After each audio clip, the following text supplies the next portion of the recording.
فوقکم، صحابہ جانتے ہو تمہارے اوپر کیا ہے؟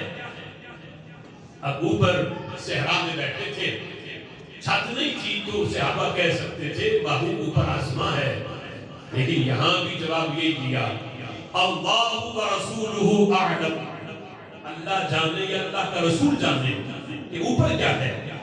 میرے محبوب علیہ السلام فرماتے ہیں کہ یہ جو تمہیں اوپر نظر آ رہا ہے یہ آسمان ہے۔ فرمایا هل تدرون ما بینکم و بینہا، صحابہ جانتے ہو تمہارے سر سے لے کے یہ جو اوپر نیلی چھت ہے یہاں تک فاصلہ کتنا ہے بیچ کا؟ یعنی یہ حکمتیں تھی کہ اگر پہلوں کا جواب دے دیتے تو یہاں آ کے پھر کہنا پڑتا محبوب ہمیں نہیں پتا کہ ہمارے سروں سے لے کر آسمان کے درمیان فاصلہ کتنا بنتا ہے۔ اور میرے صحابہ جہاں تم کھڑے ہو تمہارے درمیان اور آسمان کے درمیان کتنا فاصلہ ہے یہ جانتے ہو؟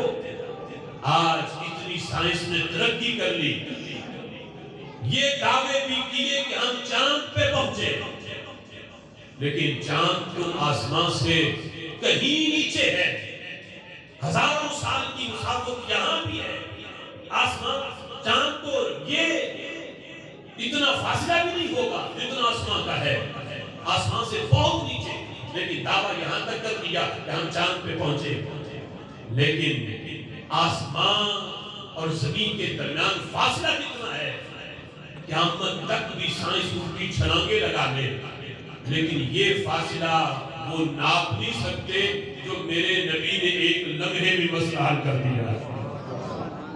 فرمایا هل تدرون ما بینکم و بینہا، صحابہ جانتے ہو کہ آسمان اور زمین کے درمیان فاصلہ کتنا ہے؟ تو صحابہ اکرام علیہ رضوان نے یہاں بھی یہی جواب دیا جو بنتا تھا اللہ ورسولہ اعلم، اللہ جانے یا اللہ کا رسول جانے۔ عقیدہ دیکھو صحابہ کا، آج کا امتی کہے نبی کو تو دیوار کے پیچھے کا پتہ نہیں معاذ اللہ، اور صحابہ کہے زمین سے لے کے آسمان تک فاصلہ کتنا ہے اللہ بھی جانتا ہے اللہ کا رسول بھی جانتا ہے۔ دیوار کے پیچھے کا علم ہونا تو معمولی بات ہے، آسمان تک فاصلہ کتنا ہے؟ میرے محبوب علیہ السلام نے جب پوچھا صحابہ کہتے ہیں اللہ اور اللہ کا رسول جانے، تو میرے محبوب فرماتے ہیں سمعانی بعد بینہما 500 عام، اور میرے صحابہ سنو زمین سے لے کے آسمان تک کے درمیان کی جو مسافت ہے وہ 500 سال کی مسافت ہے، یعنی ایک سواری جو درمیانی رفتار، بہت تیز بھی نہ چلے بہت آہستہ بھی نہ چلے، درمیانی رفتار سے چلتے چلتے 500 سال میں جتنا فاصلہ ایک سواری طے کرتی ہے اور اتنی ہی مسافت زمین سے لے کے آسمان کی ہے۔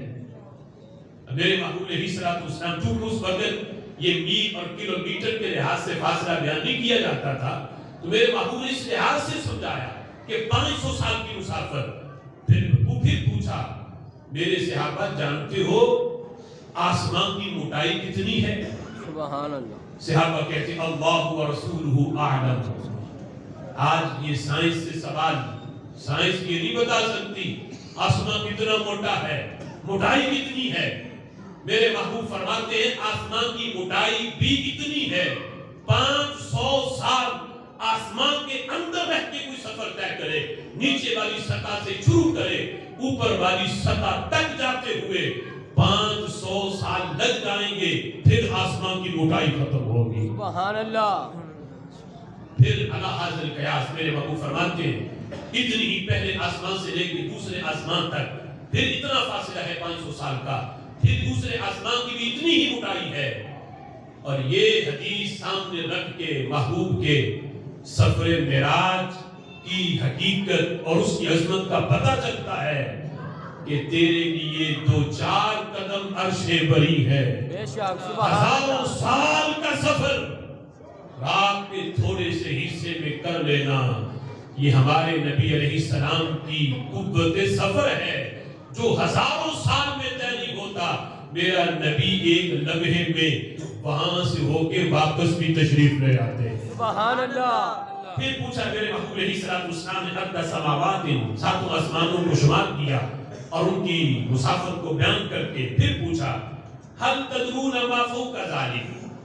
میرے صحابہ جانتے ہو ساتوں آسمانوں سے اوپر کیا ہے؟ تو صحابہ تو یہاں کہہ چکے تھے محبوب ہمیں تو آسمان کی مسافت کا ہی نہیں پتا. ساتوں آسمانوں کے اوپر کیا ہے؟ اللہ و رسولہ اعلم. اللہ جانے یا اللہ کا رسول جانے. میرے محبوب فرماتے ہیں اِنَّا فَوْقَ ذَلِكَ الْعَرْشِ. ساتوں آسمانوں سے اوپر عرش ہے. اور فرمایا ساتویں آسمان سے لے کر عرش تک کتنی مسافت ہے اس کے بارے میں پتا ہے؟ صحابہ پھر جواب دیتے ہیں اللہ و رسولہ اعلم. فرمایا ساتویں آسمان سے لے کے عرش تک کی مسافت بھی 500 سال کی ہے. پھر جا کے عرش آتا ہے. میرے محبوب علیہ السلام نے یہاں تک بیان کیا. اور عرش ہے کیا؟ عرش کے اوپر کیا؟ امام بصیری کہتے ہیں وَمِنْ عُلُومِكَ عِلْمَ اللَّوْحِ وَالْقَلَمِ. من تبعیدیہ ہے.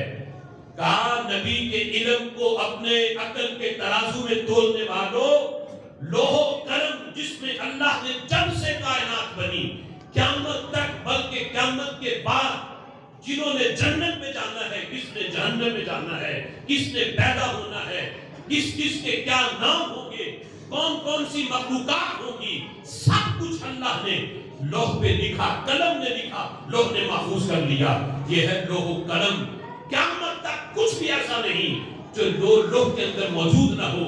امام بصیری کہتے ہیں نبی کے علم کو دیکھنا ہے تو نبی کے علم کی ایک جھلک کو لوح و قلم کہا جاتا ہے.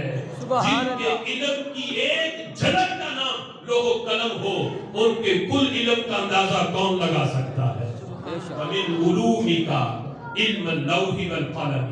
پھر پوچھا میرے محبوب نے هَلْ تَدْرُونَ مَا تَحْتَكُمْ.